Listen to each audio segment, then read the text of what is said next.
Thanks for joining us. This is us practicing, us winging it. Me Thank you burping. for and you're burping. Thank you for joining us again for another episode of the Mother You Know, the Woman You Don't, hosted by me, Dorcas, my mother, and my sister. And we're just three everyday gals just kind of talking about our life and talking about who we are and who we want to be, and talking with all of our friends just about being a woman. So you can check out all of our social media and follow us on our social media and on YouTube. And we'll just get right down to it because this week, star of the show, the middle child, Middle her child. story, It's your Have my turn. story told. the I one, finally have a voice. the one the rest of us to revolve around. The story Hardly. of the middle child. There we go. This is a question you always wanted to hear. I feel it. How has being the middle child influenced your life? I was the favorite, so I was fine. It was fine. Right. So I guess we will. Well, I guess, Mom, since Lydia was born to you and you were here, I guess just kind of give your take on Lydia since she was little, and then we'll let her take it from when she remembers. So, what was Oh, she okay. like being born? Talk about the Well, blessing that was the day I was the born. You the one named Lydia, huh? Yes. Well, Yeah. you were a good baby. Let me just say, but maybe it was that I already had some experience already with Dorcas. But you were with Dorcas. I wouldn't put her in paper diapers. I didn't give her a pacifier. But when you come along, baby, I was just aiming to make you happy. So I gave you a pacifier. I gave you a bottle. I put you in paper diapers, and you were just so good, you know. So yeah, you were an easy child, an easy baby because you would sleep. Maybe it was the pacifier. I don't know, but Still like to sleep. yes, you do. You don't need a pacifier no more, do you? But no, you were named after Lydia in the Bible. Um, and she was the sower of purple. And what do you have on today? A purple I do shirt. have my purple on. There you go. There you go. Has always been. So you have been. You were just adorable. Even at your birth, um, you were born quickly in the delivery room, actually, or in the labor room.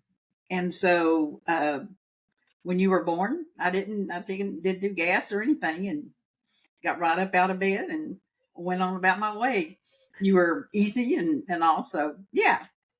Um, at that time, you weren't the middle child; you were just the second child. But you did, So yeah, um, you were a good baby. You slept. Thank God you Well, yeah, slept. I still like to And you sleep. I'm all about sleep. it. Yeah. It's almost my bedtime, so I'm like, I'm ready to sleep. Time to go to bed, huh? Yeah. I enjoy sleep. So, yeah. So, what was your earliest memories then, as a child? What's the youngest you remember? And you were a good baby. So, I think my earliest, I remember being in elementary school and middle school and stuff like that. I was thinking about this. One of my first memories, and for whatever reason it sticks out in my head, is that I remember being in I was already at Green Valley, so it must have been kindergarten or first grade. And I remember my hair was always really long and thick and heavy, and it was just, I had so much black long hair, and I always wore it up in a ponytail. And I remember being on the playground and my ponytail holder broke because you weren't there. You were on a mission trip or you were somewhere, and Daddy had to do my hair. And he did those little rubber bands that had the little balls, and it was just the little rubber and the little balls. You just overlap them, and Daddy had to do my hair, and it didn't hold. And I remember it calling down and just kind of cascading and being all day. And I'd never worn my hair down, and I don't know if I was embarrassed or scared or whatever, but I remember not going back into the classroom from playground because my chocolate broke. Mm-hmm. And it was just in my face, and I felt very self-conscious about it. And I don't know why. So where did you go? I think I must have eventually went back to class, but I was just so, I don't know. That was just this weird memory that I have. I assume it's real. It could have been a dream, but that's just the memory that I have, is like being embarrassed about my hair down, because I never wore it down. I always wore it up in a chungo or Yeah. You had a something. head full of hair. But you weren't there. Daddy had to do it. Put a chungo in my hair, and it didn't hold. Yeah. I'm trying So to I remember where I would remember have gone that. when you were I that don't know young. if it was, I don't know, but you weren't there, so Daddy had to do it. I guess in my memory you were on a mission trip or you were somewhere, but I remember that, and I remember um just, I don't remember things like, you had talked about before. I don't remember if it was in this in your episode, or just in general, that you screamed more than you wanted to, or you yelled as a mom more than you wanted to. I don't remember that. I don't have memories Oh, of you good. doing that. So you're not scarred for life. Not as such. Not as such. I No. probably blocked it out because that's a whole other Oh, thing. thank goodness. But I don't remember that. I remember us growing up. I remember us moving a lot. As an adult now, I know that it was more financial. Correct me if I'm wrong on that. No, you're That right. we moved a lot. We moved around in the same neighborhood. We stayed in North Shore, but we lived on Holly Park. We lived on Halifax. We Freeport. lived on Freeport. We lived on LaBelle. We stayed in North Shore, but we moved a lot. And as an adult now, and then I think that twice more. we moved in with Grandma a couple of times. You remember that? Yeah. I do remember living there. And she was on Evanston. So we just kind of stayed in this little area, but we moved around North Shore quite a bit. Yeah. And listen, as an adult now, I understand better why than when I did. I don't traumatize because we really didn't change schools, because we did that a lot in middle school and high school. So you stayed in the same thing. So it wasn't like, traumatizing because you're losing your friends or whatever. So I remember that. And then getting into middle school and high school. And I was actually telling Mom this afternoon, that there's a lot about high school that I don't remember. For whatever reason, I blocked it out. I wasn't bullied. I wasn't a cool kid. I wasn't, anything like that. But like when I'm talking to my girlfriends, like my core group of high school friends, like, and hey, Amber, hey, Candace, hey, Lauren, tip it to Nancy. When we talk about things from high school, more times than not, I'm like, I don't remember that. I have no idea what you're talking about, or I have no idea who you're talking about. Like, did we know this person? They're like, yeah, we had every class with them in all grades. I'm like, I have no idea. So I don't remember a lot about high school. There's a couple, I was telling Mom today, actually, when we were kind of just talking, that, I remember the impact of the teachers on my life, even to this day. I don't know if you remember, a couple years ago, we were at Hector's having margaritas, and I ran into my high school literature teacher, and was a little bit tipsy. And I went and talked to her. Yeah, I was like, and you're like, don't go bother her. I'm like, but she'd want to see me. Like, I need to tell her how Great Gatsby is still my favorite book. Yeah. And I went up to her and I was like, her name was Miss Langer. I was like, Miss Langer. And bless her little heart, she probably couldn't pick me out of a lineup, but she pretended to know who I was and remember me. So I appreciated that. But I remember that's kind of where my love of reading came in. Like, I love to read. I love reading. And so Miss Landry's class kind of set that precedent. She made us read like the hard stuff, like not hard stuff, but the literature stuff. It was a lot of Great Gatsby, and Jane Eyre and all that stuff. And then she made us read freaking Dostoevsky, the one about murder. And that was the most awful read on the planet. I hated that book. She made us read. I think I drunkenly told her that at Hector's, that I hated that Crime and Punishment, that she made us read Crime and Punishment by Dostoevsky. And it was the most awful read ever. But I still have my copy here at the house. Is there a Netflix movie about that? No, it's just I'm sure there is a movie about it. I'll go watch it.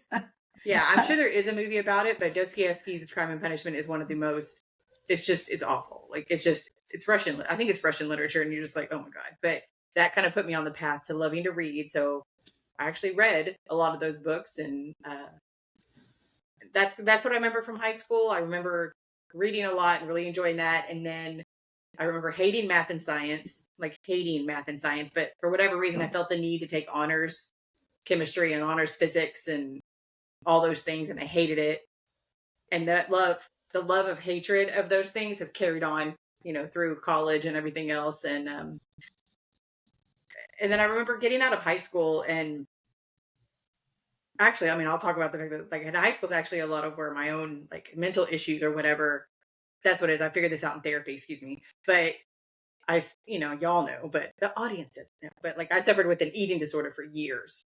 years. Yeah. And it started in high school. And it was, and I'm not blaming her, but it was Miss Monroe's honors chemistry class. And as much as I love that class, and I was telling Mom the story about that, and I'll tell the story about Miss Monroe for that, but that was the first time that something didn't come easy to me. It was very hard, and I struggled with it because you had to pass those classes. My memory serves me, you couldn't drop those classes because they're honors classes. You're in it. And I really struggled, and I barely passed honors chemistry. And Miss Monroe, again, tip it to her because I believe she's passed away. And if she didn't, I'm so sorry, Miss Monroe. I'm talking about you as if you did. But I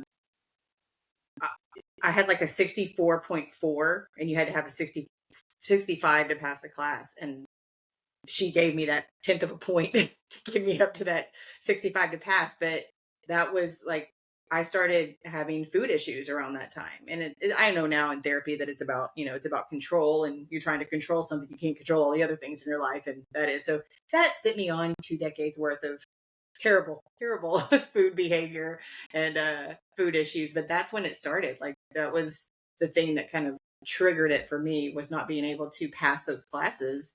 And you had to pass the classes. And that was like 10th grade. And I struggled with that. You were so used to succeeding, though.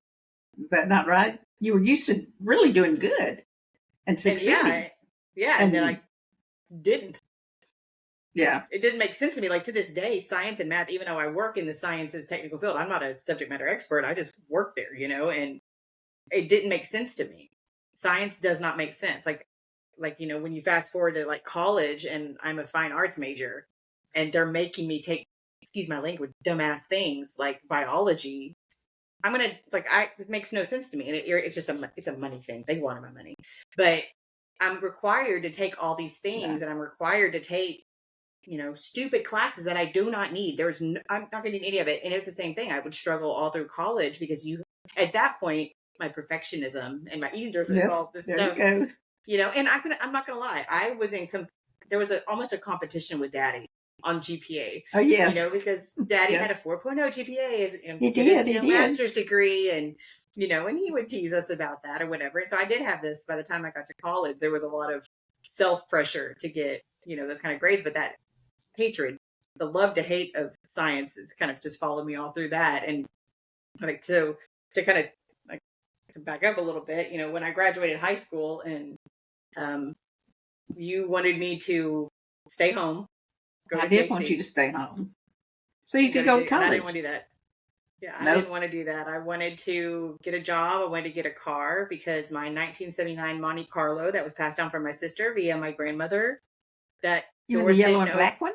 Yes, the yellow and black one. The doors didn't open. With the headline hanging down?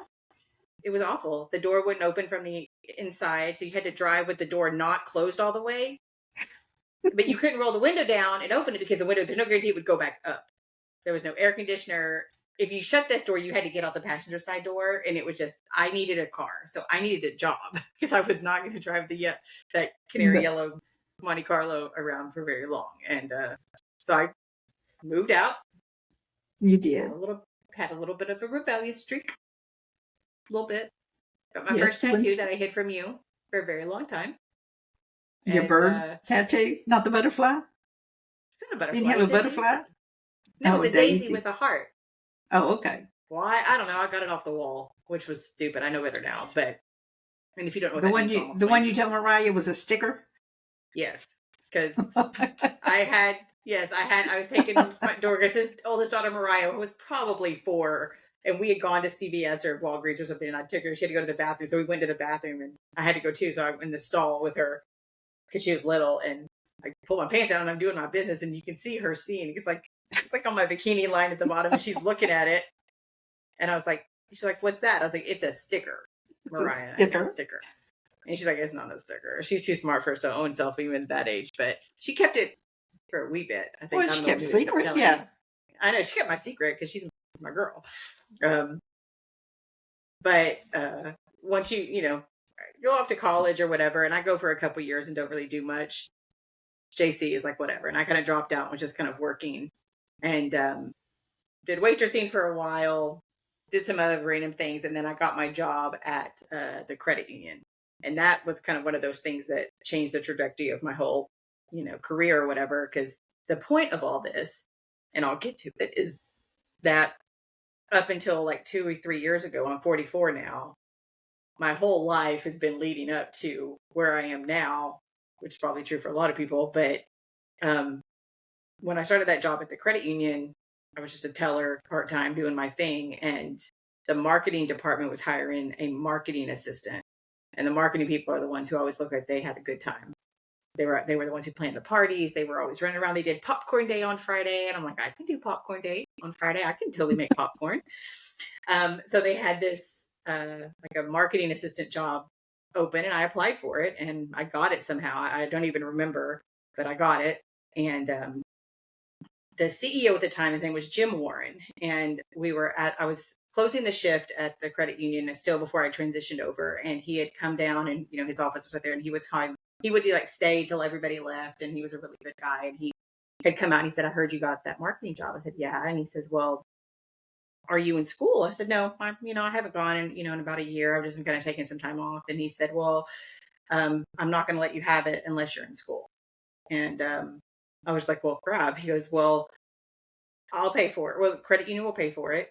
You just have to go to school. And he goes, go down to U of H tomorrow. Downtown campus is an open enrollment, which means you don't have to apply. You can just go, and it's just an open campus, so anybody can attend. He goes, so you have to be in school. I don't care what you're studying, but you have to do it. So the next day I went down to U of H downtown, like during work hours, they let me go. I signed up for classes, and there you go. When I was in junior college before that, I had started a major in sociology because I thought I wanted to do research. So started taking like marketing classes and design classes and all that stuff. And then very fortunately, I was able to move all my stuff over from JC and not lose a lot of credits, but still be able to take like design and marketing and all this kind of fun stuff. I still had to take stupid science classes, which we'll talk about the Saturday, like it kept making me do that. It pissed me off so bad. As I was doing really well, and so by this time I'm still struggling with, my eating disorder and all that wonderful good stuff. And the other thing that was introduced at this time was panic attacks. That was super fun to add into the mix of my head. So I started having panic attacks too, because science is stupid and I don't want to do it, and I didn't get it. And I remember you can't blame everything on science, No, I can't, but it just doesn't make sense to me. It doesn't make sense to me. And I struggled. So my college years, it took me 10 years to graduate. I graduated high school in 97. I had to go to school, part-time on the weekends for a very long time to get my degree. And during that time, I'm doing really well. I'm learning graphic design. I'm taking marketing classes. I'm doing all this stuff. And I'm working at the credit union, which was great. And, like I remember I had to take a geology, like rocks. Yeah. It didn't make sense to me. They're like, see this right here and this and this, and this is what makes it this and da-da-da-da-da. And I'm like, no, I don't see it. Isn't that the class that brought your GPS down? Or your GPA? Oh, yeah, probably. Yeah, absolutely. 100% did. But no, actually it didn't, because what I ended up doing is that I struggled. Like I would go in the bed. That was on a Saturday because I worked during the week. I worked full time during the week. And I took a couple of classes at night, and they gave this class on a Saturday. So on Saturdays I would go all day long. It was like 2 or 3 hours in the morning to get enough hours for that week. And so I spent a good chunk of my day there, and it was a geology class, and these rocks were going to be the death of me. And I just didn't get it. Like they were teaching you how to tell this rock from that one based on its characteristics. And she's like, you see this striation right here? I'm like, no, I don't see this striation. Do you see this crystallization? I'm like, no, I don't see what you're talking about. So I remember the test, you had to be able to, by sight and the characteristics, tell what kind of rock it was. And I was like, there's no way in hell. Like, I'm just going to die. I'm going to die in this class. So I went up to the lab. I went up to the rock lab, the geology lab, and I took photos of everything that we were going to be tested on and made flashcards, and had to do it by sight instead of by characteristic. Like you were supposed to look at the characteristics and then figure out what it was. I couldn't do that. So I had to memorize by sight like 50 rocks. But I did it because these stupid science classes kept, I'm a fine arts major. I want to write things. I don't care about this stuff. So I remember being in the bathroom at the geology lab on Saturdays, like when we'd have the class, and I would be bawling in the class because I just didn't get it. It doesn't make sense to me. And so I just really struggled with that because I wanted to get A's. I wanted anything less than an A was not okay. And I remember one time I got a B. I got a B in a class, and I remember crying in the bathroom at work because I got a B. And where that perfectionism came from, I'm not entirely sure, because I wasn't like that in high school. I mean, I passed high school, but I just didn't care enough to do that. To do that is kind of dedication, like I did whenever I was in college. And maybe I felt like I had more to lose or something. I'm not sure, but yeah. So that's the kind of crazy that kind of took over my head. So between the eating disorder, the anxiety, the panic disorder, the panic attacks, and the rocks, and the rocks, I barely made it out of there alive. Yeah. But during all this time, I'm single. I wasn't single. It doesn't matter. Whatever.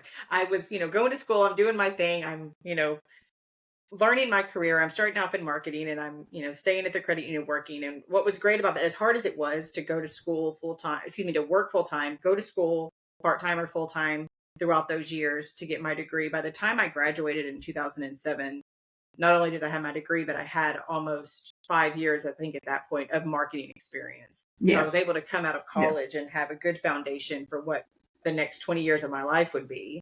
And, that's kind of what I've been doing, this whole time, is working in marketing and different, not-for-profits and things like that. And I think one of the things I think back on at that time is just how my identity was always so, I don't know, my identity, not just as a woman, because I don't know about that, but which is always wrapped up in those big chunks of things. Like, my whole identity is I'm a student and I'm working full time, and that's everything that I am. And then I remember when I graduated from college in 2007, and, I'm still working at the credit union. I'm moving up. I think I got promoted to a director at some point, during that tenure. I remember not knowing what to do with myself. Like, what do I do now? I've spent the last 10 years going to school, working full time, and now I had all this free time, and I just didn't know what to do. I'm just kind of like, okay. And so I think the next one is that. So that was 2007. That was 15 years ago when I graduated college. And I think at that point, you're in your late 20s, going into your 30s, and trying to define who I was in that era, going into, where I am now, and kind of what that looks like. I feel like I'm in that position again. And I say that because, spent the last 15 years working. That's all I did. I was single for a really long time. It was probably about 10, 13, maybe probably 13 years now at this point. I asked God to, if he wasn't the one, I didn't want to meet him. That was my prayer. And God listened. Yeah, he didn't show up for a while, did he? He didn't show up for a very long time. It was like, I didn't date for like 10 years. And there was a couple times I was like, God, I was just kidding. I'm okay with the wrong one. Bring him. I won't do anything bad. I just, I'm fine. He can be bad for me. It's totally fine. Because it's not fun being the only single one for so long. And then I feel like my whole identity was wrapped up in that, just praying for, somebody, whatever. And other things happened through all that time, going through those last 10 years, that I was very single for a very long time. It was very awful and boring. And, but I'm trying, during that time, I remember trying to figure out again who I was, dabbling in a lot of things, a lot of reading. And I bought my first house. And then I was in my first house for 12 years, I think. And then, changed careers a couple of times, and just trying to figure out who I am during all that. And now, where I am now, I met my husband, Jared, I met him in the end of 2020. And Where'd you get him? I got him on Facebook, baby. Facebook Market, baby. Facebook dating is the difference. It's classier. Facebook Market's a big old crap show. So, yes, we met online. I swiped right, and he swiped right.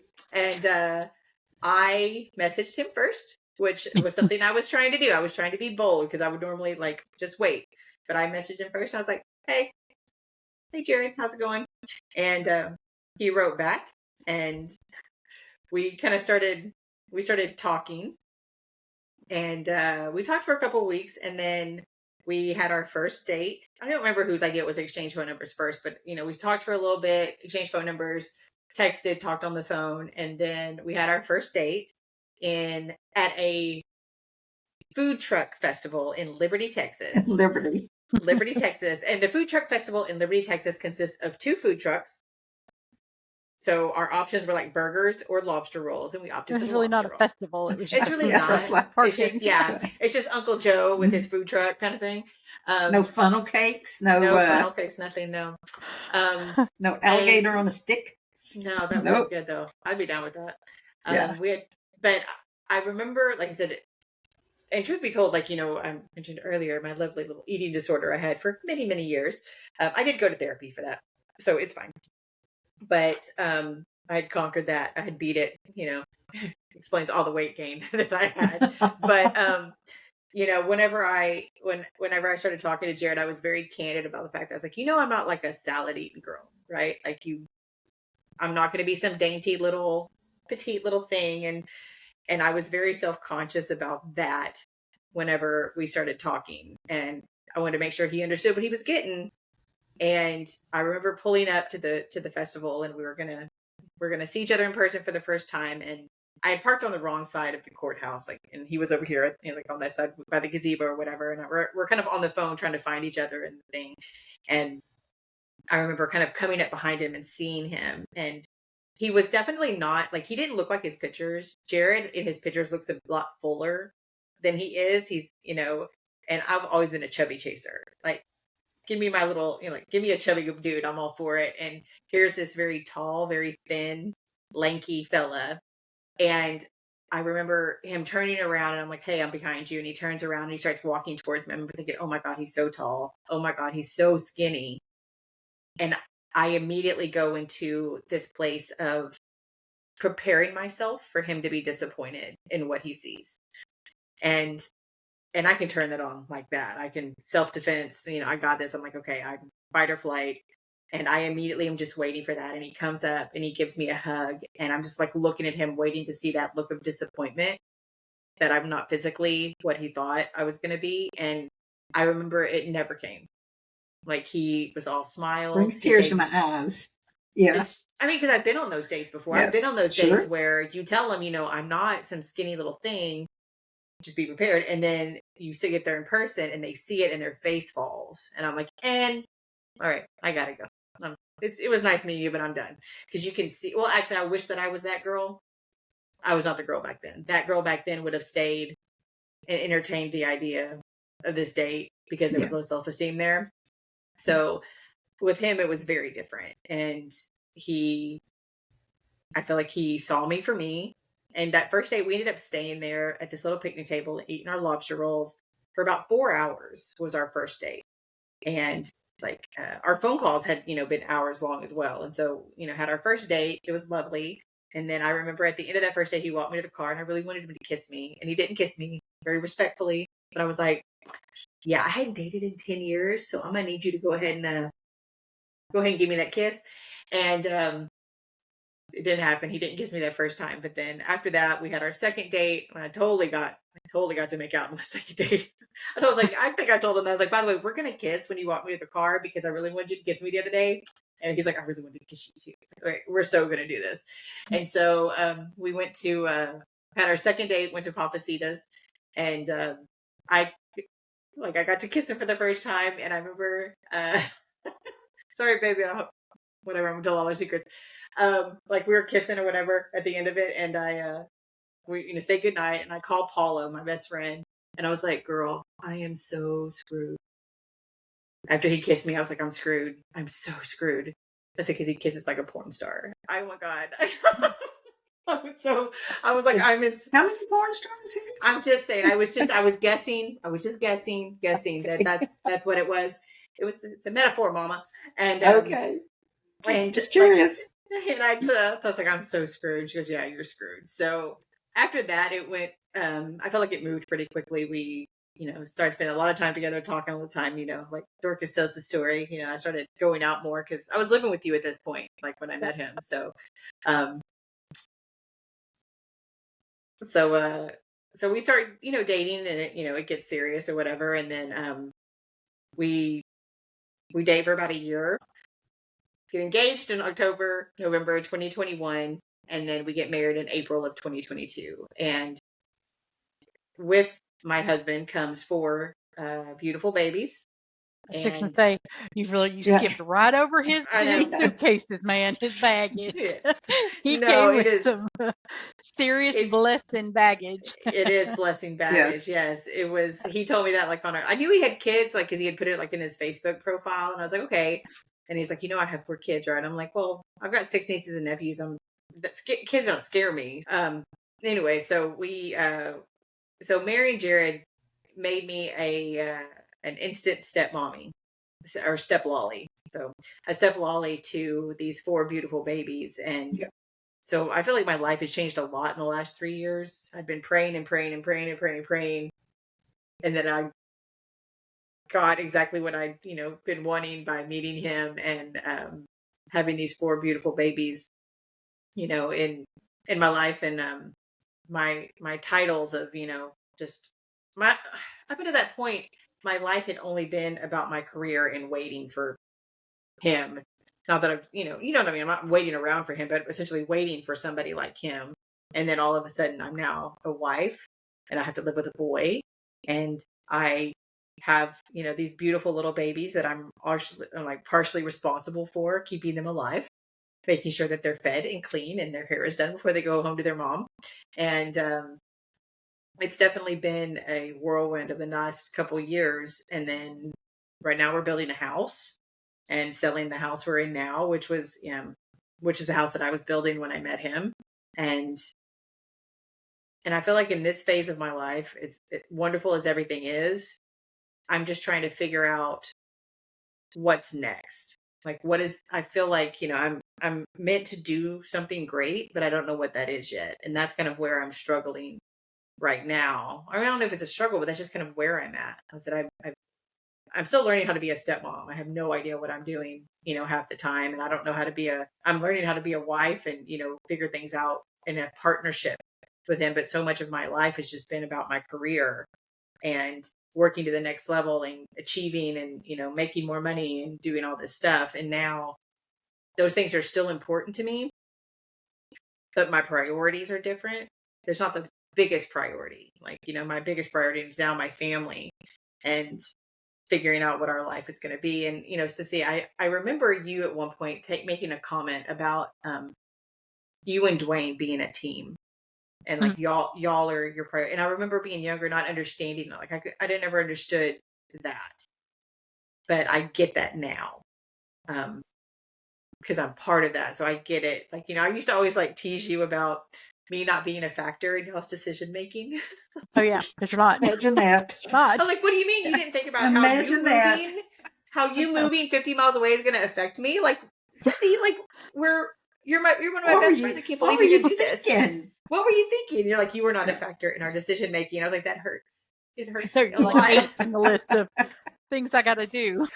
I know that now. And I think because our lives are so opposite, because you're 40 having, kids and still trying to figure that out. And then me having kids since I was 19, it's like, no, you're not a factor. I'm sorry. I have a whole line of people that are bleeding me dry. Yeah, you're like 5th in line, It's like 8 because I got mom and dad. Yeah, well, that's right. And we do trump you. Yeah. I'm just saying that hurts me. It hurt me. It hurt me. It was very upsetting. Well, let me just say, when you're sitting at home and there's 4 or 5 kids running around and he needs something, I guarantee you're not thinking about what's best for me. I get it 100%. I get it. And like, if I had a cocktail right now, I would. That's what Dwayne and I always joke about now, because I'll tell Dwayne, I go, well, Lydia says she can't do it because it's too expensive for 5 people to go do something. And he'll go, like all the times for years, she'd go look at us and go, why don't we just go here? Well, that's because it costs $10 for you to go. It costs $60 for us to go. Yeah. Because there's 5 of us, I know that now. There's factors there. Yeah. Yeah. Oh no, I get it. No, I have to feed 6 people for 2 weeks on $30. I can't go. Yeah. I get it now. I concede. I can see that I was wrong 20 years ago when I wanted to. I now have Yeah. 4 mouths to feed and a husband. And but listen, if I had a cocktail right now, I want to toast all you mamas who do it full time, because I don't do it full time. I'm Yeah. a part time mommy. I'm not even a part time. I'm a quarter time mommy, because Jared's schedule, we only see the girls 1 weekend a month.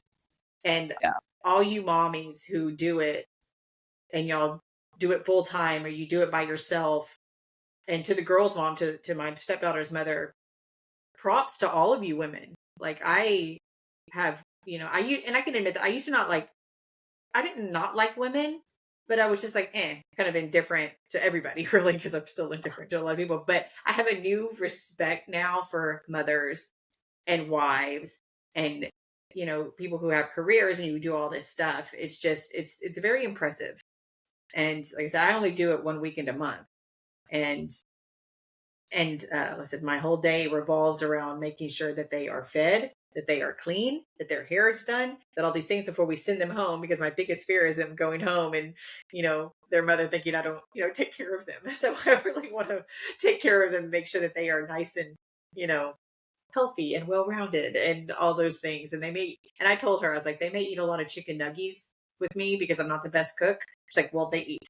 I'm like, so yeah. So we practice, what is it, from the home edit? We practice low bar lifestyle in our house, Low bar especially with living. Yeah. low bar living. I'm like, you know what? They're fed.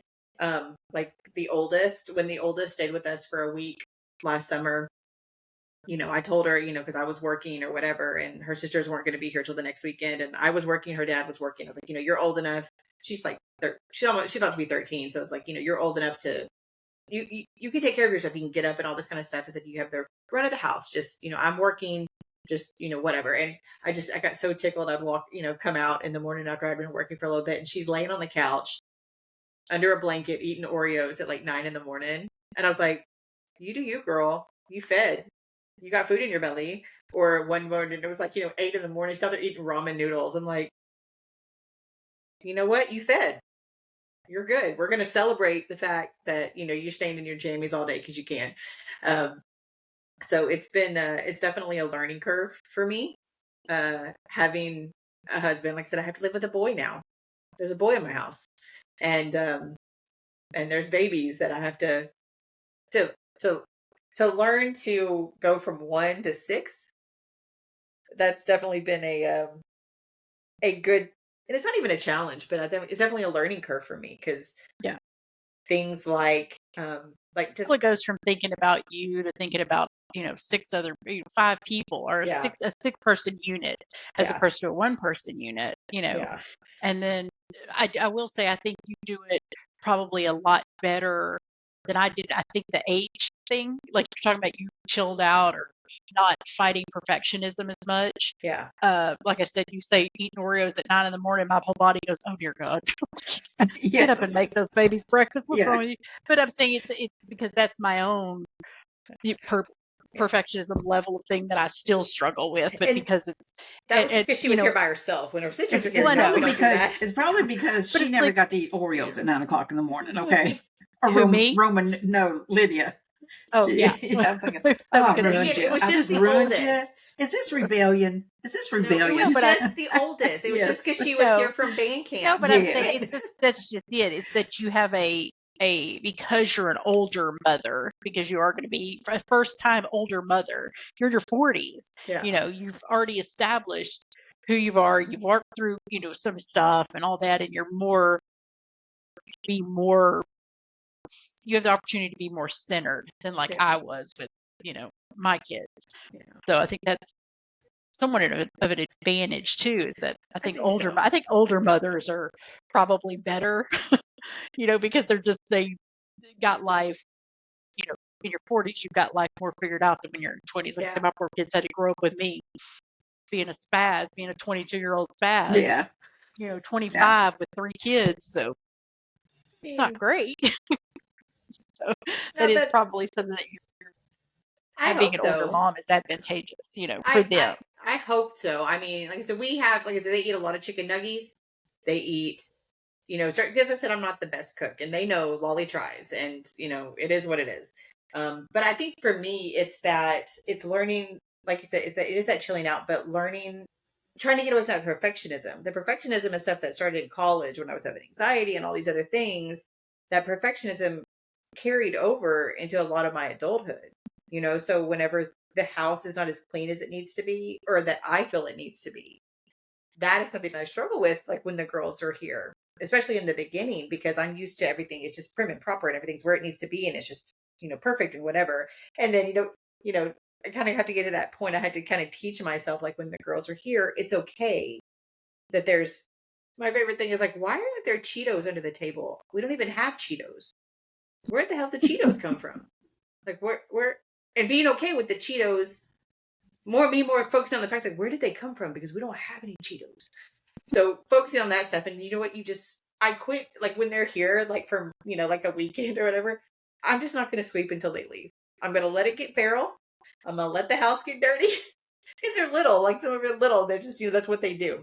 They're good kids. They pick up, they pick up when you tell them to pick up or whatever. But it's being okay with these manufactured perfectionism or whatever you want to call it. Because the only person putting that restriction on the house having to be clean and perfect is me. Yeah. So learning to let go of that stuff and going, it's okay. I'll sweep when they're gone. It's fine. I'm just kidding. But it's learning how to, to just to be okay with that stuff, because at the end of the day, it's not going to kill me. No, your grandmother, my mother had a sign in her house that says, my house is clean enough to be healthy and dirty enough to be happy. Yes. So, you want them to be happy. You want them to clean up after to, themselves, but, like you said, you don't need to be. Yeah, I want to be a good stepmom to them. Yes. I think the other thing that I struggle with is finding that balance of them being independent. Like I feel, I guess because I was single so long and, I moved out when I was 18, you do all this stuff. And like me and Doris were talking about like the girls having to wash their own dish. Like you wash your dishes when you're done eating them. And this is something that just started recently because I would always wash the dishes when they're done. They put them in the sink and I would wash all the dishes. And then I was doing something and I was still eating one day because we only have a 4-person table. So they were sitting and me and Jared were up eating. We ended up eating when they were having dinner and I wasn't done eating yet. And I just kind of asked the second to oldest one. I was like, baby, would you mind washing your dish? And, just putting it in the thingy just because I was, whatever. And she was like, oh yeah, we do it all the time at her aunt's house, at her mom's sister's house. And I was like, what?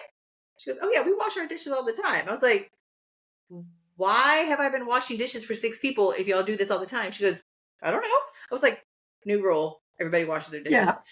Yeah, she's thinking that's on you. Yeah. Yeah, that's exactly. That's just on you. Funny. I know. So I was like, well, she's probably sitting there thinking, darn, I should have kept my mouth shut. Bless her heart. Yeah, newbie. Yeah, exactly. So that's our, so it's not understanding yet because it's been so long. Because, Dorcas, your kids are adults now. They haven't been kids in a really long time. So it's very different going from being the cool aunt who's trying to buy their love because it's for sale and I wanted it, to being their stepmom, to being somebody's stepmom, because you're right. You're responsible for them. And with your kids, I could smack Cody on the back of the head, tell him to quit being a turd, because you're an aunt. You can do that. You don't necessarily can do that when they're your kids. It's frowned upon, whatever. So it's kind of learning, wanting to be a good stepmom to them, but also those lines that you don't want to cross because they have an amazing mother. I would never want to like overstep a boundary, but me and Jared talked very early on, that, major disciplinary stuff, that's between you and him. Yeah, I was going to say I think almost if you can just take the line as a step parent that you're just here to love the kids and to support their parent. Yeah. That's like it could be an easy job, because it's really not your job as a stepmom to do, you have rules in your house, yes, and standards in your home. Yeah. We can't, to set your run boundaries with knives and things like that. But as far as them, the thing is, your whole job is just to love their dad and to give them an example of a healthy marriage and have a united front. After being that, united with. It's on him and him and their mom. Mother. No, I agree. That's something that like you said, there's rules. there's rules in our house, but that's between them. And Yeah. then I wish, so because, their mother does, she has them 75% of the time. I wish, and we live so far apart, we're 4 hours from them. Yeah. And that's one of the things that I do wish that I was able to help more. Yeah. So I really just, and I'm very fortunate. I think their mother and I kind of got along. We're still getting to know each other. Obviously, the more time that I'm with the girls, and the longer I'm with Jared and stuff like that. And from the first meeting, like I felt like we clicked, or I don't know, like that was just very nice from the first meeting, because I really wanted, and something Jared and I talked about before I met the girls, was I wanted to meet their mom first to give her peace of mind. And we weren't able to do that. The schedules, it just didn't work out. And when I met her for the first time, I told her, I said, I'm really sorry we didn't get to meet first. And as a testament to my husband, she was like, listen, I trust Jared. I trust him that, he's obviously not going to bring somebody crazy around our Yeah. kids, kind of thing. And so from that on, I feel like she's somebody that I can, I've texted her to be like, hey, what did the girls like, or what size are the girls in their clothes now? Or, right now, like this week, a couple of the kids are sick, and, we kind of have this group chat going on. And I think that I was, I was very nervous about that, obviously, in the beginning. Whenever you're coming into an Yeah. established family, what is that going to be like? Is it going to be crazy or possible? And even she said a couple of times that she's so glad that we're able to be civil. And I was Yeah. like, well, I want us to be friends because I'm helping raise your babies, and I want you to trust me, and I want you to, these kids are, at the end of the day, no matter what happens, I'm going to be fine. I'm grown, but these kids are, they're still little. They're still forming, if we're going to screw them up, we're going to screw them up at this age, kind of thing. Yeah. So we have to make sure that we only do that a little bit, just a little bit of screw up, not a lot, just a little bit of therapy when they're older, but not a lot. So, it's definitely, a new chapter to be in, learning to be their stepmother, learning who I am as a stepmother and a wife to Jared now. And, it's been a fun couple of years. It's not always been easy. I mean, it's a lot of change in a couple of years, going from 0 to 60 very quickly, it feels like. But I wouldn't change it. I like my little life now. Yeah. How do you think your relationship with mom and mom? What did you learn from mom that, in order to do this quick transition, what would you say that you learned from mom that influences how you approach parenthood? I think she's definitely somebody that, like, whenever, like, if I'm struggling with something as the stepmom role, like, she's somebody that I'll call and, ask about things for The toddler advice. whisperer. Yes. Yes. Yes. Like, you The get down, toddler like, whisperer. when they're having a meltdown, you get on their level. And if you whisper, they'll whisper. If they're screaming, you whisper, and they won't scream back at you. I'm like, have you met our feral children? Because I always said, screaming don't fix screaming. Okay. yeah, that's right. Yeah. So Screaming that's don't fix screaming. So don't when, scream. when someone's having a hard time, you just talk yes. softly to them. I don't Oh, believe in thank gentle goodness. parenting, because I think we talked about this last time. Gentle parenting only works on gentle kids, and our kids are feral. Yeah. Yeah. So, but I do think learning what I learned from mom and kind of translating that into emotional intelligence for the Yeah. kids helps me with my emotional intelligence, because I've not always been the most calm and collected, cool stepmom. I've lost my cool a couple of times. But I think with that, one of the things that I learned from mom is humbleness. And sometimes you have to humble yourself. So, like, Thank you, baby. if I've been irrational, like, or an irrational stepmom, or if I've lost my temper or something, I am completely comfortable going to them and saying, hey, I'm really sorry that I yelled. I shouldn't have done that. Let's talk it Yeah. out. And I think that comes from mom, because you have to, but I feel like I can humble myself in a lot of situations, but that does come from mom. Like, if I'm wrong at work, or if I'm Yeah. wrong with Jared, I have no problem apologizing. Like, I can admit when I'm wrong, because I'm an imperfect person, and it doesn't make me less awesome to be imperfect. I'm just imperfect. And I think the kids need to know that. Like, the kids need to know that Lolly is not perfect. Lolly's going to screw up. And the second to oldest, when we had that conversation, we were both having bad days. And at the end of it, we were just laying there, like, we're just hugging. Like, and I was like, I'm sorry, Lolly's an imperfect person. And she was like, she was an imperfect. I was like, we're imperfect. We're going to screw up sometimes. But you know what? We're going to figure it out. And we're going to have a cookie and go to bed. It's going to be fine. Yeah. So. And how is it having, because it's not like you're dealing with girl boys. You got all girls, man. Girls. Yes. Yeah. Well, don't you think some of that just has come down for generations? Because if you say that, where can I say I got that from? I got that from Annie. Yeah. You know?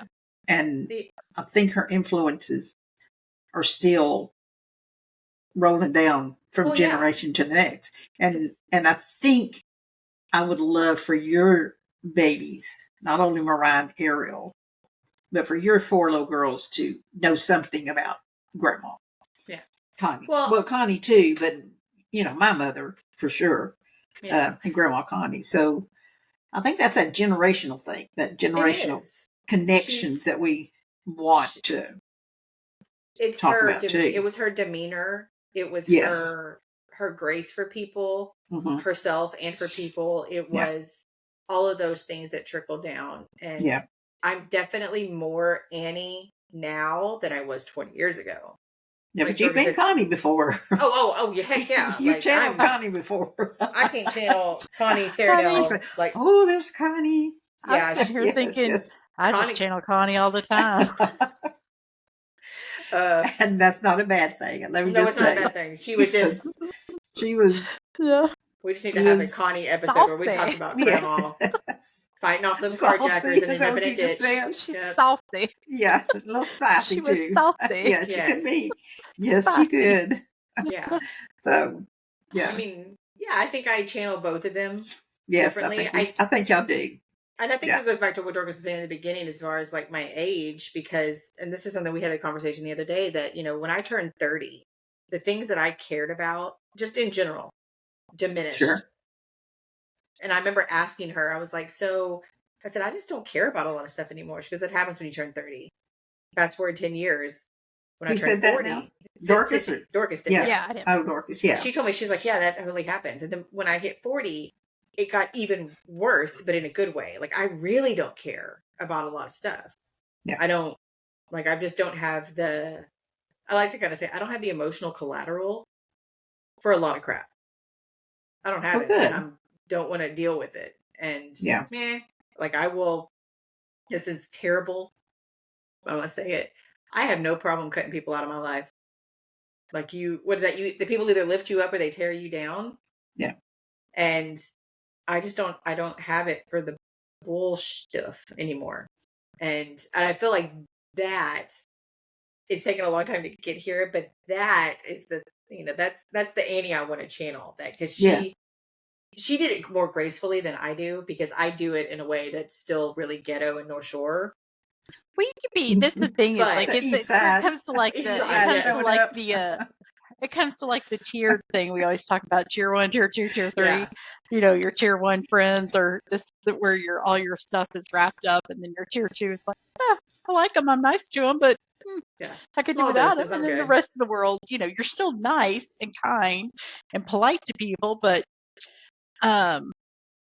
if it's no good, it's like if they're toxic, or if it's just bringing bad juju and bad vibes. Yeah. But I also have the toxic trait. Much, I also have that toxic trait, though. Even like, if you're rude to me one time, you're dead to me. Yeah. Like, there was a story, there was a woman at work who was rude to me once, and I talked to her for like 3 years, and I'm proud of that. Like, I made that happen. And then I think I talked to her last year. I'm like, okay, well, I'm not mad at you no more. But I didn't talk to her because I'm just like, I'm not going to deal with it. And luckily, we didn't have any projects or anything together. I'm like, no, you were rude to me one time. You're dead to me. And we're done. But that's just, but that translates into that thing of the things I'm just not going to choose to care about. I'm not going to choose to care about a lot of the crap. Because I'd rather, I don't know, just care about the stuff I care about. I mean, if you're busy taking care of the people you love and being involved with them, then you don't worry about the others. Yeah. You know, Like I want to give the girls good memories of their childhood with me. I want to, like Jared's like, because I want to go buy them something for every holiday. Like I want to go deal stuff. Like I went today, I went to the Dollar Tree, and I got them Valentine's Day gifts for them, and then for their little brother and sister. Their mother has 2 other kids, so I went and I got everybody little Valentine's Day stuff. And Jared is like, "Why?" I'm like, "What do you mean why?" Because it's Valentine's. It's Valentine's Day. They need to have little baskets with little stuff in it, and I want them to look back one day with their kids or whatever, and think about like Lolly did that for me. Let me go do that for my kids. Or it's creating traditions. Yeah, and it's just creating traditions. Isn't it fancy as Dollar Tree stuff? Yeah, but it's miss the Easter egg hunt with the girls and the little ones. You know. Yeah. So it's hard to you make those memories things. while they're young enough to like that kind of stuff. Yeah, and because one day they're not going to want Easter egg basket. So it's definitely something that I try to do for them, and whether or not they'll remember it, I don't know. I hope they do. I hope that but those are the things that I like. Like this year, I didn't decorate for Christmas at the house at all. I didn't put up a tree. I didn't do anything because we were getting ready to sell the house and all this stuff.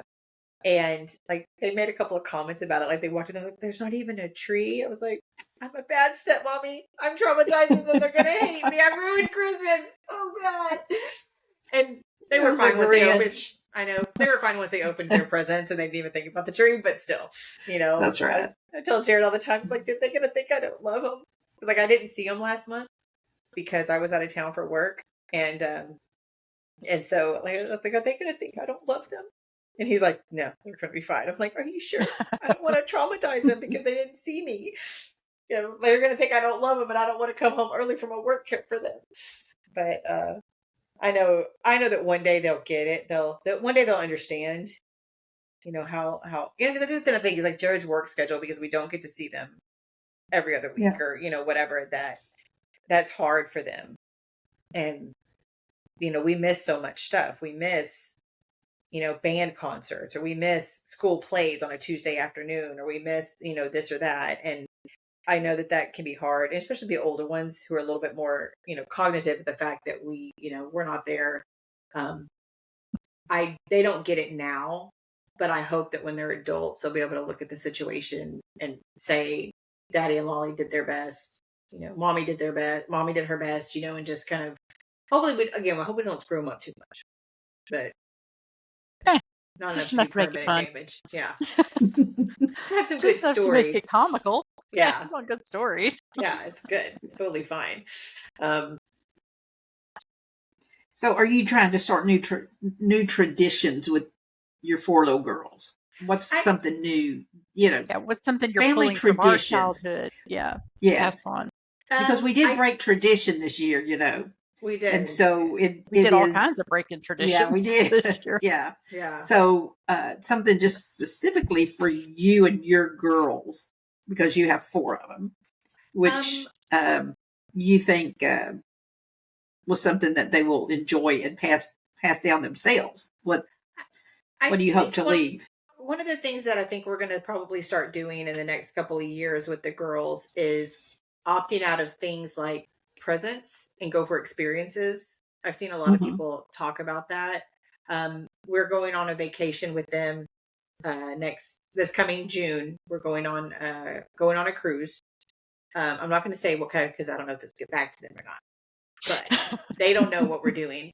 But we're going on a cruise with the girls. They know we're going on a cruise. I don't know where we're going or what kind of cruise it is, but we're doing that. And we've kind of already laid the expectation that this past Christmas was a very light Christmas compared to the years before. And one of those, because they were our first Christmases with me, and I love Christmas, and I love decorative Christmas, and I love buying stuff, and I went crazy the first 2 years, like crazy, to the point Jared was like, "Babe, you've got to stop. They have enough." I'm like, but they may need this. They need this, and we need matching jammies, and we need all the stuff. So this year was very light, and I felt like a failure. I didn't decorate for Christmas. I only got them a couple of things.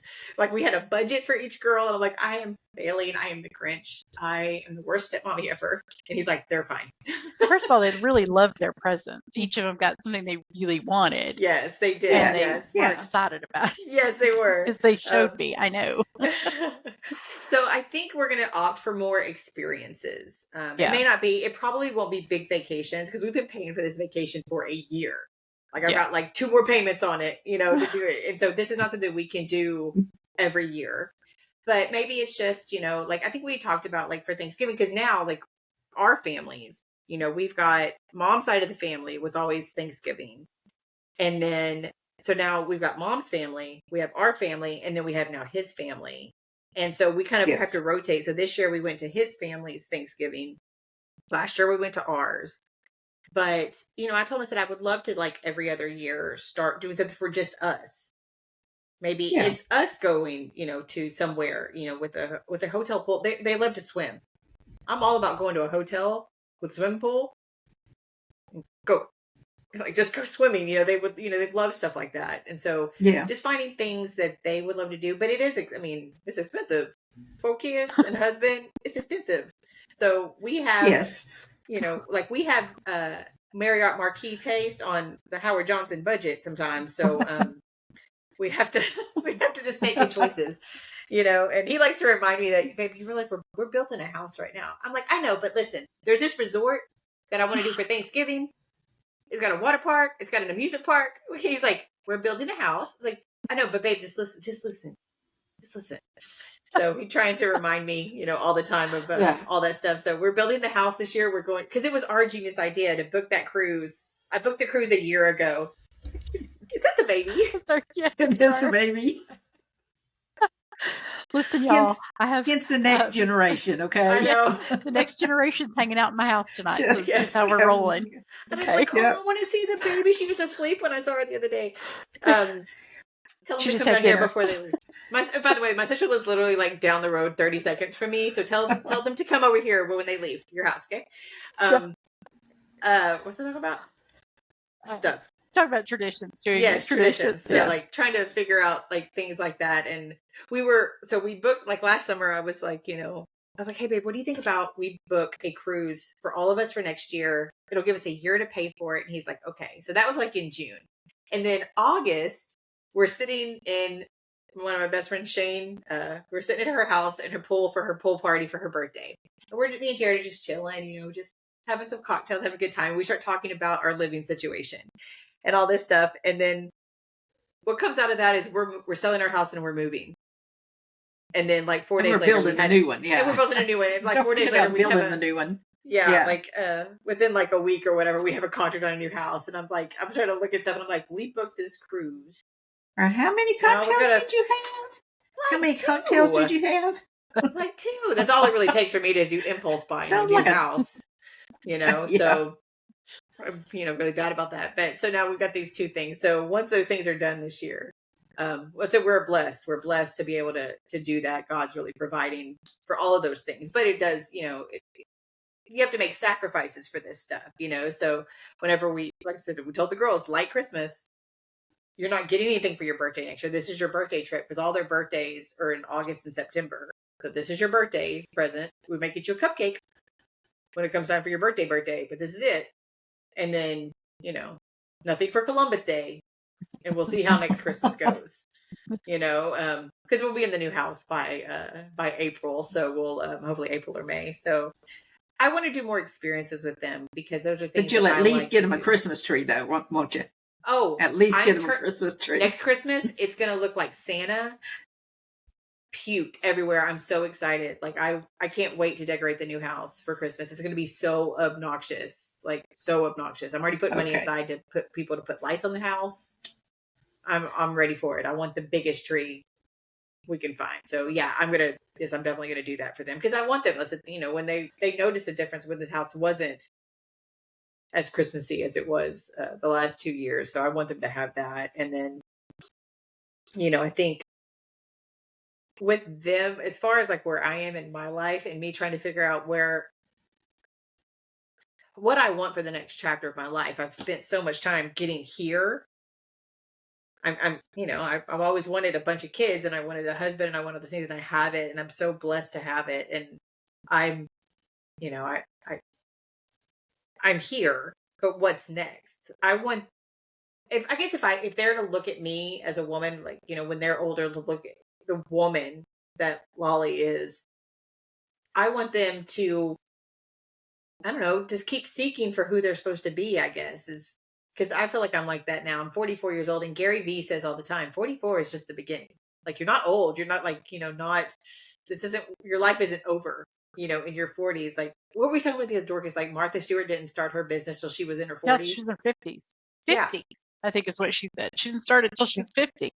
I mean, I want them to see me as somebody who, I don't know, just is still figuring stuff out, and that's okay. As much as it not being okay in my head, and I struggle with that, not knowing what I'm supposed to do with the next chapter of my life, I want them to not see that I'm freaking out. I want them to see it as, an easy thing to figure out, or an easy thing to go after, whatever that is, because I have no idea what the next chapter. Yeah, but I think it's not easy. I don't think I want my girls to see that I'm going through things easily, because That's nothing true. in life is easy. I would rather see them see that we got through it, that we persevered through it, that we got through it, that sometimes it was ugly, but you come out on the other side and you're through it, and you want to be resilient. I think. No, I agree with Because that. nothing's pretty. No, nothing's right? pretty. Nothing's easy, and nothing's pretty, and nothing's, whatever. But I think also the same thing is, you just want resiliency and toughness. I think I'd rather have toughness than pretty. Yeah. Well, you want them to see that you can get through it. That it's just something you're meant to pass through. Yeah, you can. That's meant for you to pass through, not to stay there, but to move on to the next thing that the Lord has for you. Even Jared even always at says 70, we're raising thinking, independent women. Yeah. We're raising strong, independent women. Yeah. And that's what I want for them. And I want that for me too. I want to feel independent. I mean, I feel like I was independent, and now I have a 6'2" husband. So I'm like, I don't need to drive nowhere. Like it's very funny, like that independent that I had to have for 40 something years completely went out the window, which, I mean, I was never, it's just, I don't want it. I have him now. So like, before, like if I needed something done, I'd crawl on the counter. I'd do what I needed to do to get it done. And now I'm like, I can't do anything if he's here. I'm like, oh babe, can you get that for me? Thank you. You're so tall. But then there's the part of me that still does that, because like he came home one day, and I'm standing on the counter doing something on the top, and he's like, you couldn't wait 4 minutes for me to be home? And I was like, I really couldn't. I needed it now. But I'm also the first one to be like, babe, can you open this jar of pickles for me? Because I'm weak, a weak little woman. He's like, it's just nice to have a partner who can do things, because I didn't have a partner for a very long time. Well, if there's one thing you could redo in your life, what do you think that would be? Honestly? Or do you think, like for me, I feel like, even when you read or think about that question, it's like, what would you redo? I don't know if I'd redo anything. I don't know that I would redo anything. I feel like for me, I would have taken a different, and I say this knowing that it could have changed the whole trajectory of my life. I would have taken a different educational route. Yeah. I would not have gone to college. Yeah. Even though I feel like that the 10 years it took me to get my degree, it made me who I am. Like I said, it set me on a path of this career that I really like now. I would have done something different. I would have, like, I think, Mom, and maybe I got this from you too, but like, or actually, I think I would have gone to college. I just would have done something differently. I looked into the FBI. I wanted to do that, but it turns out they make you, they make you run. Like, you have to do a lot of running, and I don't do cardio. And I had the application, I had all this stuff, and I had, because again, my disordered eating and my disordered exercise stuff that I had to deal with for many, many years. The way that if I remember correctly, and they may have changed it now, it was like on a point, your physical stuff for the FBI was like on a point system. So like if you could do so many sit-ups, you got so many points. If you could do so many push-ups, so much running, and you just had to have a total number. So if you could do more sit-ups than you could running, you could balance it out and still go it. And like I'm like, I am not running. And I have a bad hip, so I can't do sit-ups. And like I remember calculating that stuff, thinking that I was actually gonna do this. And then I was like, my fat ass was like, there is no way that you're never going to get. You're never going to make the points, huh? You weren't going to get no points. I'd have to do like 20,000 push-ups between my bad hip and my no cardio doing ass. And so it's like, I don't know what I was thinking. And because what's so funny is that I don't want to do like, I never wanted to do like serial killers. I didn't want to go FBI to find serial killers. I didn't want to chase down the Ted Bundys of the world. I would want to do like blue collar. Like I would want to go find check kiters. people who are writing bad checks in one place and that's federal stuff. So I wanted to do stuff like that, which I'd still do. And then I would have a podcast about the rural FBI agents who like caught the bad guys. So I would want to do something true crimey. That's what I would do. It's like I said, whenever we started talking about this thing, I assumed we were going to sit around and talk about murder all day long. But no. So There's still a chance. There's still a chance, yeah. Yes. God help me. So, so I think that would be the only thing. I would do a different career. But again, I feel like this is what led me here. Like if I had done something like that, if I had been, serious about the running that is required to be an FBI agent, and I'd also be a very bad FBI agent because the minute somebody runs from me, I'm not chasing your ass down. I'm just going to shoot you. So you'd have to be a really good shot. Oh. I would, first off, I think I'd be a really good shot because I was really good at Cody's Cabela's game, the hunting Cabela's game. I think I'd be really good at it. I think that the transition really easily. Well, that's not the same. Not the Nerf the gun same. on the Nerf game same. On the Wii. I'm just saying, I think I would have been really good at it. I've proven. Thank you and Cody's Cabela's Nintendo game back in the day. I think I got it. But I think that I would have wanted to do something like that. I would have wanted to solve problems, solve crime, but I solve problems now. I mean, I can still talk about murder, but that being said, everything has put me on the trajectory of where I am. I would never, like the thought of losing Jared or not having Jared in my life and not having the girls in my life is not something that I can even like comprehend. Like my brain doesn't comprehend that now. And like I was thinking earlier about like Jared, like he does, like when he's such a sweet guy. Like, he's not perfect. I'm not perfect. We're very imperfect people, but he's just a sweet guy. And I was thinking earlier about, oh God help me, the unemployed guy who lived with his mother that I used to cry over. And I'm like, what were you thinking? And like now I think about him and all I get is like the ick and I'm like, ugh, I can't believe I cried over him. Oh my God. And that was my own fault. Yeah. I did it. I allowed myself to be stupid. So, but now I have this amazing man and I wouldn't want to give that up. But I know the point is like, who we are as women. I feel like there is a big part of me, without giving all the credit to him, I feel like I know myself better now in this role. And I am more confident now because of the love that he had for me or has for me. It's not past tense. He still does. I think I'll check with him later, but I'm pretty sure he still loves me. We'll see. That's not over. But I feel more confident and I feel more confident as a woman now than I did before. And it's not because of, it's partially because of him, but it's because of, I don't know, me. If that makes sense. Like I couldn't have done it without him, but it's not just because of him, if that makes any kind of sense. Yeah. And it's maturing too. It's just maturing in your own skin. Yeah. Yeah. Just feeling comfortable in who you are in general. And plus it's getting over 40. You just don't care. I don't. I really don't. Like I'm so jealous of those 80-year-old women that just do not. No. Yeah. Do not care. Can't wait for that. You have to be able to say what you think and feel and just be as blunt as blunt as you. whatever. I want that. You just want to be one of the golden girls. That's what you want, huh? Yeah. This big, Yeah. Yes. be a golden girl there. So that sounds living in a house with my besties in Florida. That's my life aspirations. yeah. I'm good. And there was a mother there, Mom, so you can come too. Yeah. Oh, thank you.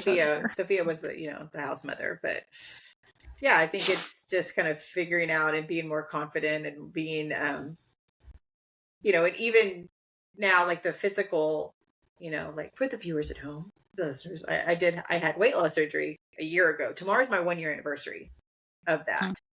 And I think about like my confidence and how much better I feel about myself and how that played a factor in it too. Like I know there's people out there who have opinions about, weight loss surgery or whatever, and, to each your own or whatever. But that was a big part of my self-esteem was my weight and the struggle I've had with my weight since I was 15 years old.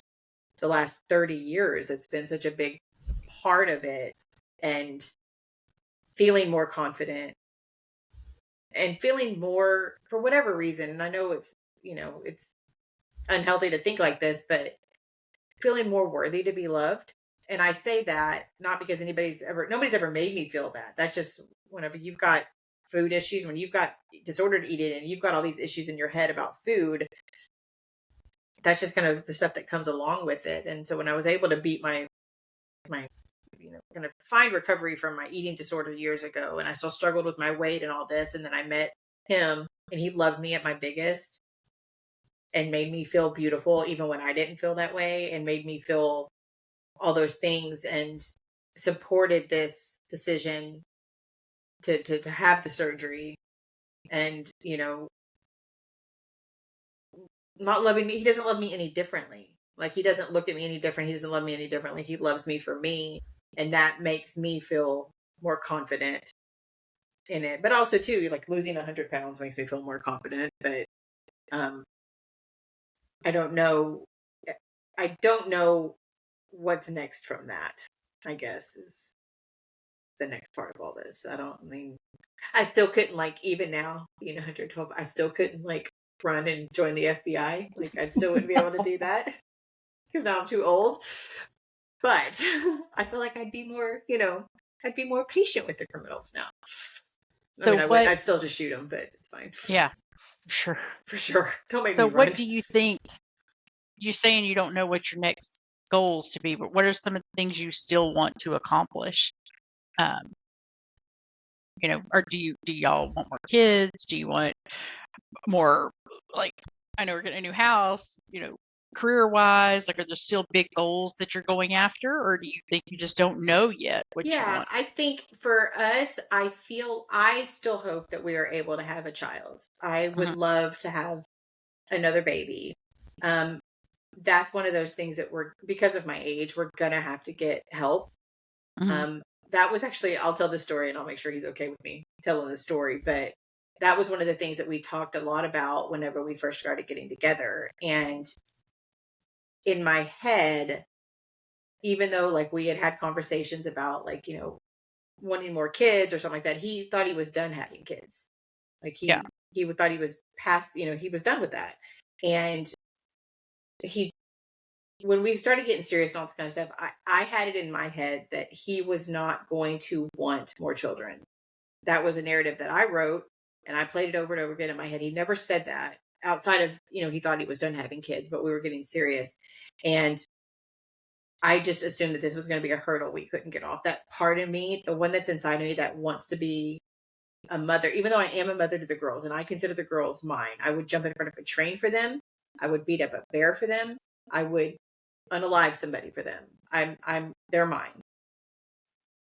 But I still want to have, I wouldn't mind, another baby. It's like I've always, wanted to be pregnant and all that kind of stuff. And I would just really just assume that even though, like we talked about, okay, we're going to figure that out together, that he didn't really mean that.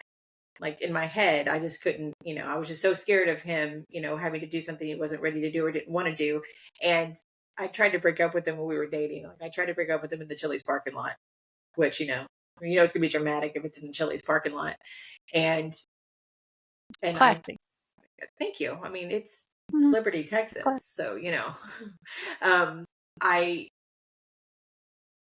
essentially just tried to break up with him because it's like, I want to have a kid. I can't turn that thing off inside of me. I don't think I'm gonna be able to do that. And you're not gonna want more kids, and you're not gonna want that. So we're just gonna end it now. Like we're not gonna be together.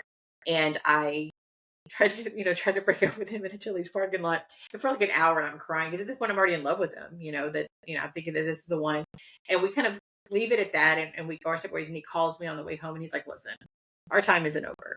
Our story's not done. We're not breaking up. We're gonna figure this out." And we did. Like we figured out we're gonna see it. I want that. I want to try and have another baby. We'll see if it's in God's plan. We'll see if it's in the doctor's plan. Whatever it is. But I think what cracks me up most about that is that he doesn't even remember that. He doesn't remember that we had that. This wasn't even a fight. Like he doesn't remember Yeah. me breaking up with him in the Chili's parking lot. Yeah. And at first I was like, he doesn't remember the most significant thing in our relationship. But for him, I think it was just a blip. It was just a Yeah. blip, and Lydia being. I don't think it was me being emotional because it's a very serious thing. You have to make sure that you and the person you're about to marry are on the same, trajectory, kind of thing. Yeah. So I do hope that we're able to have another baby.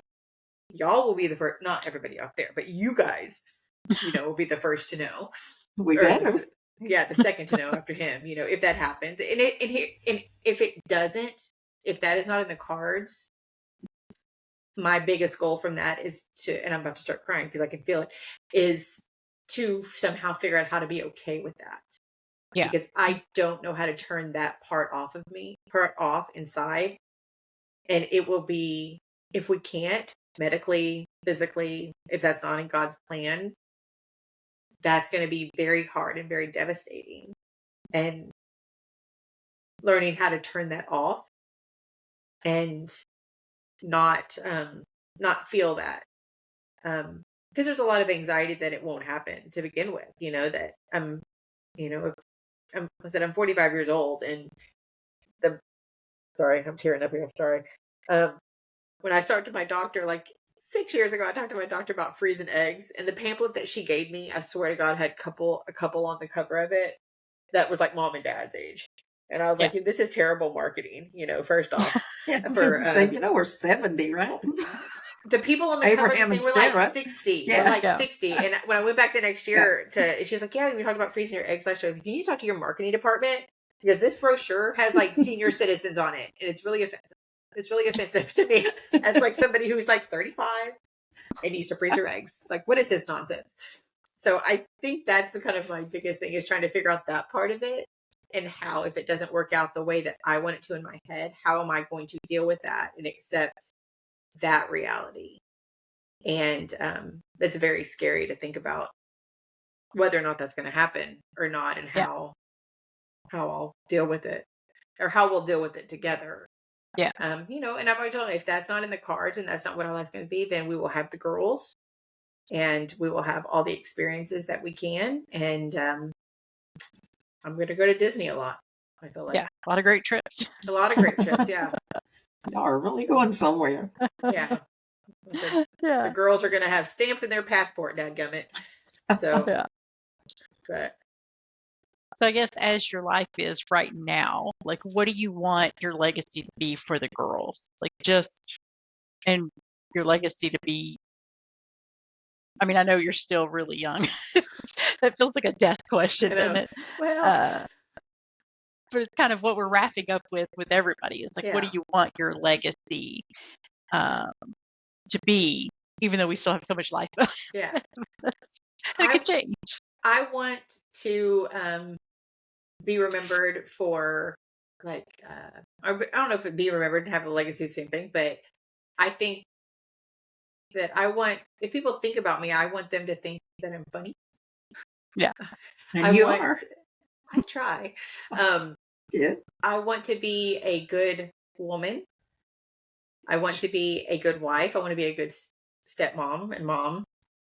I want to just live I want my legacy just to live a quiet, happy little life. And Yeah.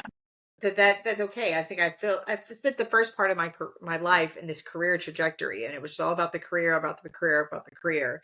And I still want my career, but it's okay if you don't, I guess is what, because if I could figure out how to make $1 million from home and not have to work like, in Yeah. corporate, I would do that in a heartbeat.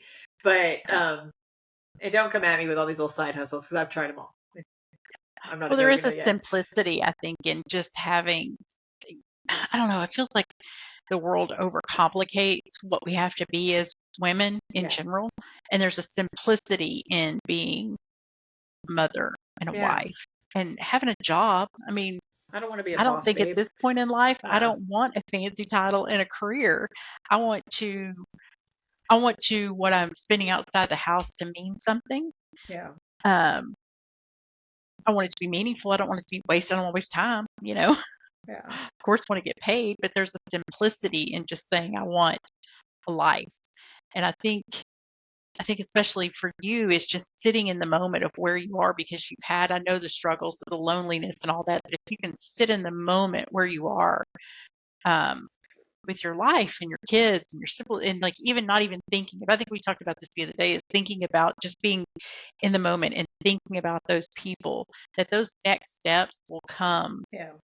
naturally and will come and will look probably way better than you or I could have controlled it, I know, right? perfectioned it, and lined it out. If you can just sit in the moment, enjoy that Yeah. where you are now. And I feel like that. I feel like to answer your question a little bit ago, like what are my next goals or whatever. Yeah. Something for me, it's something I'm not looking to change my career in this direction. I want to design my home. Yeah. I want to make a home that is pretty and comfortable and inviting and functional in a design that I find appealing. Yeah. And that may not even have to answer, but that's like the things I think about because that's for me. Yeah. It's not for anybody else. I mean, it's for the kids and it's for Jared, but it's for me. And that's something that I just Yeah. want to do. And I want to accomplish designing my home for me. Like I am just like, that's what I enjoy doing now. Like I still read, Yeah. I still enjoy all my reading and all that good stuff. But the creative side becomes stuff like that. Like I've been just watching all these kind of like DIY shows and all this stuff. And I want to learn to use a saw. I want to Yeah. DIY something. Oh, And I don't want to do that. I do. Like there's a You go, couple things I was like like, go Just see your mother for take it that. from me. It's not that hard. Okay. Go see your It's right? not mother. that hard. I can show you, baby. I can show you. I know. I between you and Jared, I feel like I'm gonna Yes. get the house is gonna be what I want, like with whatever Yeah. And that's kind of my next term goal is just to learn to do that because it's something I've always been interested in, but I don't want to necessarily like change my career and go be home. I don't want to be the next like Joanna Gaines. She's amazing. Yeah. I don't. That's Yeah. not. I wouldn't mind owning a little shop maybe, but and selling like whatever's, but. I can't even get an Etsy shop off the ground. So I don't know. Like, it's the same thing. Like Etsy and like Shopify is like this year's FBI. It's just like it's never gonna happen. I can't even sell things on eBay. So I've tried all the side hustles. I've tried them all, but I want to do that. That would be my next like long-term goal is just to work towards getting the house where I want it, to making it a home. Yeah. For the girls and for Jared and doing that, just I want it to be pretty. I've got all kind of Pinterest boards and things saved. I'm so ready to jump into that because that's fun. It can get expensive real fast, but I like to thrift, so I'm all about that. Those thrift store finds. Yes, we are, aren't we? Yes, I do enjoy it. So I'm gonna something else you get from your mama. Yes. There you go. Hey, I am all for it. So I've got a whole bunch of stuff in the garage right now that I'm getting at the thrift store. I don't know where I'm going to put it, but I'm going to find a place for it. So that's where I am at right now. I want to I want to make the house a home and make it welcoming and not very, like, I don't want anybody to come over or anything. I just, it's a There we go. There she is. That's the one we know. There it is. That's the girl we know. There she is. I wasn't sure who this Martha Stewart was. No, Jared's a host. Like he wants to. He's like, "Can we host Thanksgiving?" I was like, "No, I don't want to host Thanksgiving. I don't want to do it." He's like, "Well, baby, we can all." It's like, "No, I don't want to do it. I don't want to host." You're So gonna host. We'll have you host. apparently, You have to at least once. You don't have to. I did in my old At house. least I'm once. fine with that. I did it Christmas. I'm Yes, good. but now we'll have room. So okay. Well, I guess We'll we'll wrap this circus up. And so this will be the this is really just wrapping us up in this episode is kind of the three of us and where we are now. And then I think next week we're going to start diving into our friends and family. So This will be fun. we have I know we have Yes. started branching out, reaching out to friends and family, beg, borrowing, and stealing, having everybody commit and to join our little circus. So I think we'll be back though. I think we're gonna have to do some more because I was. Oh, for sure. Yeah, I was. Yeah. I don't know if I told you, but I told Sissy that like, I feel like there's still some stuff in our at least y'all's circus is obviously the first time we're talking about mine, but that we need to deep dive more into things. So I feel like we'll be back and you'll have. Well, and I think as we start, but as you start branching into other relationships, yeah, because we're not just us three, like we all have, these great relationships. When we start diving into our sisters, and I was thinking about who we talk about with, Grandma Connie, like who do we get, other than Mom Patsy and Shirley, like we don't have a connection to Grandma because she didn't have a daughter. She had two sons. Right. So how do we, that's going to become from daughter-in-laws, Yes. and what they remember. And her granddaughters. And her granddaughters. So it, as we start branching into relationships with other women, I think we're really going to be able to tell our stories. Because so much of our, and we hadn't scratched the surface. No, we hadn't even scratched the surface. Y'all just don't even know. Okay.